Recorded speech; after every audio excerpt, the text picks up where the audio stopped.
he's comfortable in everything we're doing.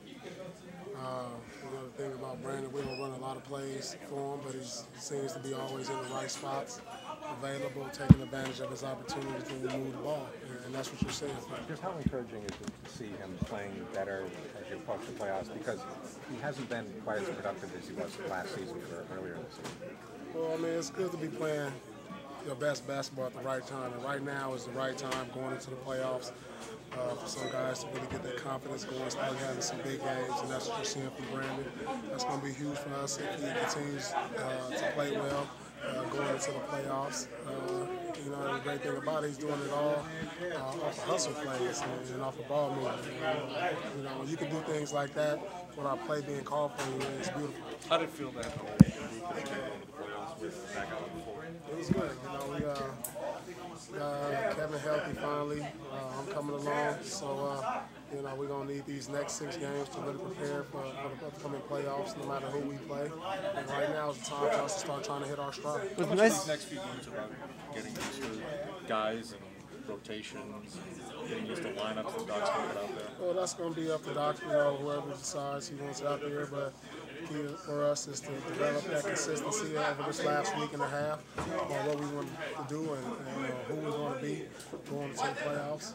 And tonight was an example of that. When we play the right way, when we move the ball, when we defend, we can score 170 points, we can score in the paint, and we can limit the other team. Was it nice to see Chris Wilcox have a good game, and could he be a weapon for you guys in the postseason?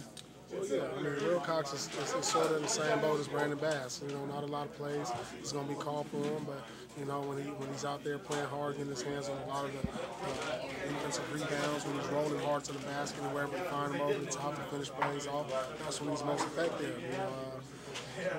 And if he continues to do that, that's what we're going to need from him. How do you full complement of players out there? How excited do you get about this basketball? What was that? You see the full complement out there. How excited do you get about this basketball? Well, I feel good because I know when we're all out there and we're on, we're as tough as anybody in the East to beat. Especially with Kevin's presence. We're not going anywhere without Kevin's presence. And just to be honest with you, he's a big part of what we try to do out there on offense and defense. We play through him a lot. He anchors the defense, and it's going to be important for him in these last few games just to kind of get his legs back and get going. How's the ankle? The red owl back? The ankle is it's better. It's a little tender, a little ginger, but it's a lot better than it was over the last couple of days. What about the red owl back award? It's an honor to receive that award for somebody who best represents the Celtics on and off the court. It really says a lot about the things I've done not only on the court but off the court. With Red's name on it, I was able to receive the first one. For me to get another one, it's an honor and truly, it's a true honor.